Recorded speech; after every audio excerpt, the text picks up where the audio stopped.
you. How do you develop for a young person? I'm getting a lot of questions about developing devotional habits, developing time in the Word. And, working with high school students, all of their homework is on a device. Everything is interactive. Everything is sensory overload. All of their entertainment is quick. It is meant for a stupider generation. It is to entertain. We don't hold our attention spans longer. And so now you come to something like this. It's black and white, and it's hard to understand. And you start a Bible reading plan, and once you get to Leviticus, you're ready to die, kind of thing. And so, how do you help these young men to see this as what the Psalms call a treasure and a delight? And even how can dads help young men understand the practices of being in this book and how to delight in this book? Yeah. The first thing that you have to realize is when you see someone who seems to be given to prayer and the study of God's Word, don't buy into the lie that they do that because it's easy for them, that they have a special gift. When I woke up from whatever I was, coma or whatever I was in after my heart attack, and one of the first things I noticed was the pain was unbelievable. They had pounded me with that machine so many times that it felt like all my ribs were broke. And to breathe, I wanted to scream every time I inhaled. It was horrible to breathe. But what's the option?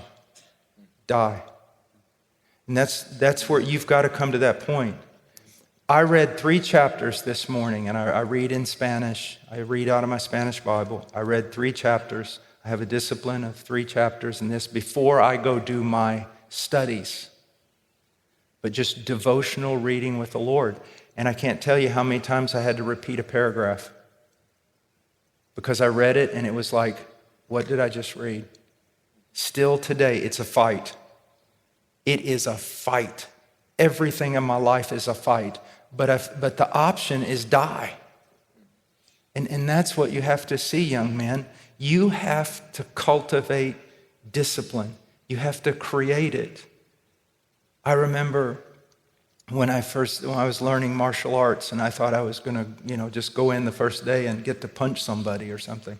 And they made me stand in a certain way, I don't know for how long. And then they made me move my hand the same way every time. And it was just getting boring. Been there for months.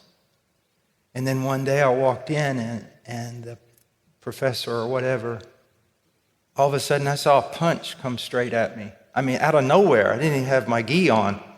And as a punch just flew across my face. And I remember cross-blocking like that. And I went, wow, that was pretty cool.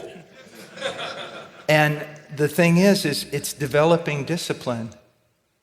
But the real issue is you haven't come to the point where you truly believe, if I don't consume this book and I don't learn to pray, I'm going to die.